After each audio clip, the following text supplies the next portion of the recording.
to the Night School Reflections. We are over here decoding the Eye of Horus. Now, if you haven't heard about the Eye of Horus, or you're new and you're just not sure, then this will definitely be a good video for you to check out.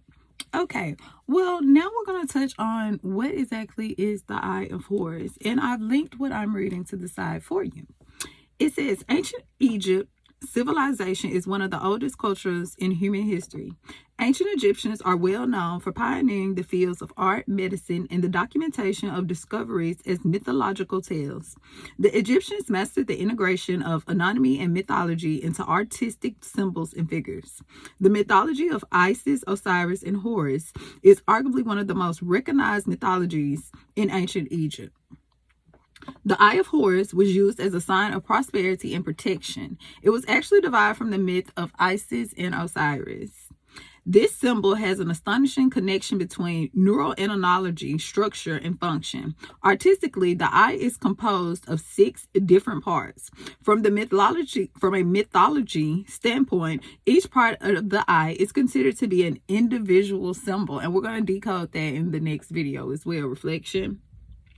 Additionally, parts of the eye represents terms in series 1/2, 1/4, 1/8, 1/6, 1/32, or 1/32. Okay, when this image is superimposed upon a sagittal image of a human brain, it appears that each part corresponds to the anatomy location of a particular human sensorium. In the manuscript, we highlighted the possible scientific speculation of the ingenuity of ancient Egyptians' remarkable insight into the human autonomy and psychology. So with that being said, reflection, that is just a little bit about the Eye of Horus. Yes, it is a symbol, but it also breaks down to more. Reflection, remember that ancient Egyptians were a master of hiding things in plain sight. So with that being said, let's go back to the numbers of the Eye of Horus. I actually linked a picture to the side so you can see what I'm talking about. Okay, so let's break down the numbers, because remember, the Egyptians like to use the occult, which means hidden.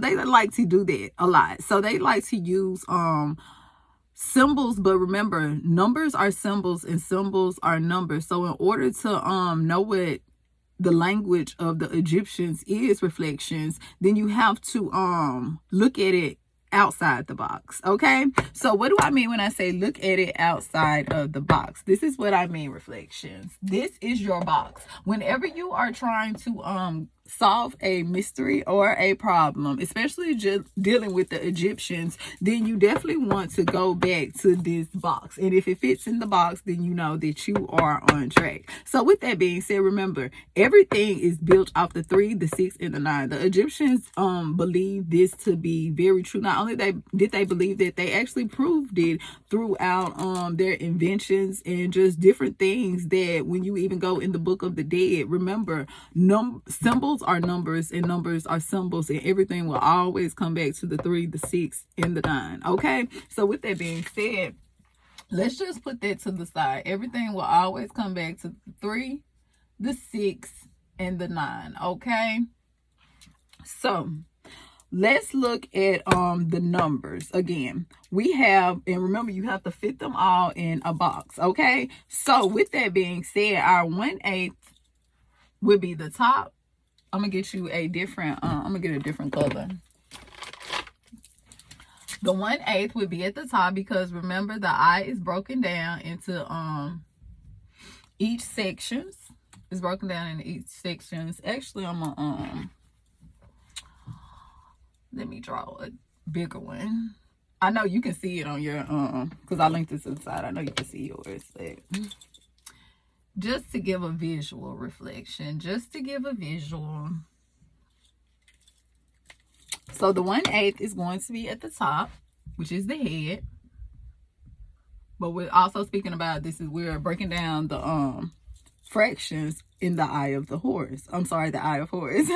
Okay, so 1/4 is at the bottom.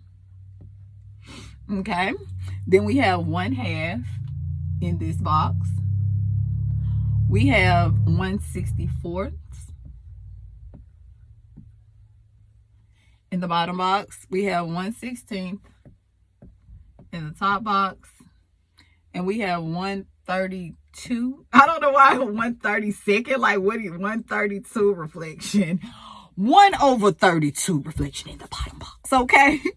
So with that being said, reflection, remember everything has to come back to the 3, the 6, and the 9. Okay, everything, it'll always break down to the 3, the 6, and the 9. So with that being said, reflection, what else does this look like? Okay, does this not look like in the night school, our north, our south, our east, and our west reflection? Does this not look like that same as we like to call the compass? Okay, so with that being said, if you add up, let's go through and let's add it up. And if you add them all up, you will see that it will all equal up to the 6. You will get 6, 6, and 6. Okay, because look at this as a math problem. Okay, let's look at it as a math problem. So this section right here goes with this right here, reflection.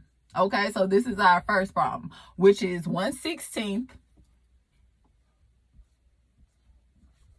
and we have 1/2. Add them together.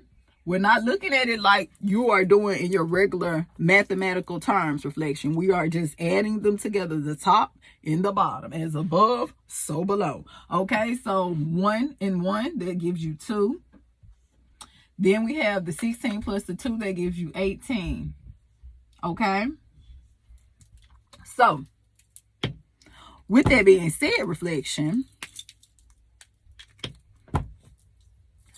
8 plus the 1, I did mine backwards. This is not like on the paper. I see I did do this backwards. But if the problem is that we finna go through this new to the crew, okay? Because I didn't do mine like this on the paper. But if this is true, then it should all still add up.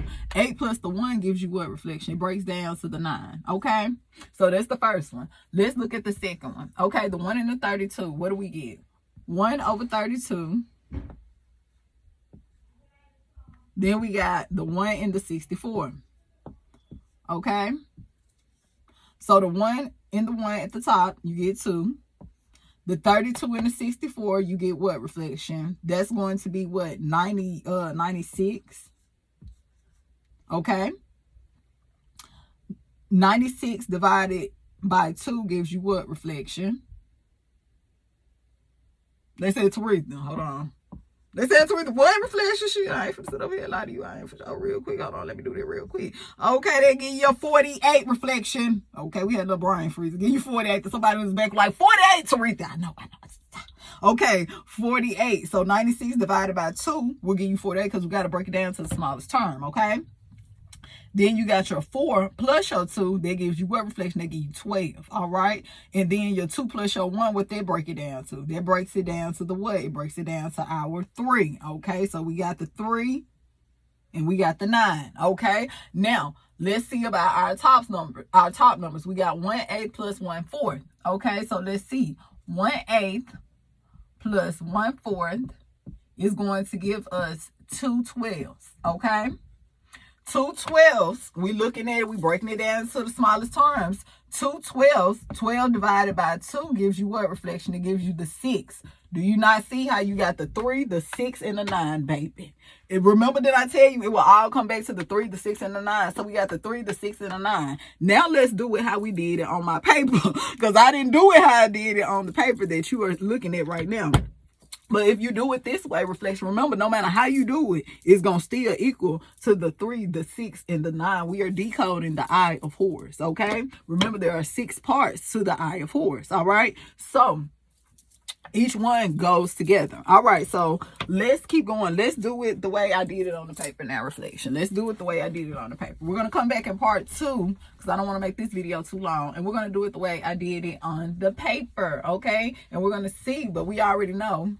But we're going to talk more about it, what that comes out to, okay? So make sure you join me for part 2.